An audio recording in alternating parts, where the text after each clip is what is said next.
How's it going, everyone? In today's video, I'm going to show you on how you can set up Gemini Code Assistant in Visual Studio Code. So the first thing that you want to do is to simply open up your Visual Studio Code. And from here, let's just click on extension and navigate through the Gemini Code Assistant. Now, before you do this, you also have to make sure that you have yourself a Google Cloud project.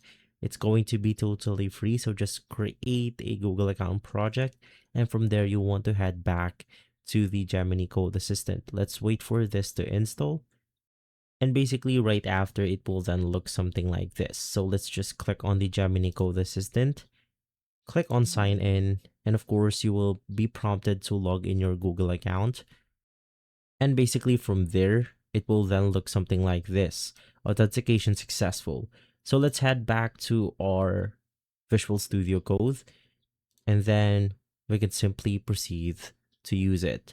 So that's how easy it is to set up your Gemini Code Assistant. If this video has been helpful, leave a like, subscribe, and follow us for more videos like this. Thanks for watching.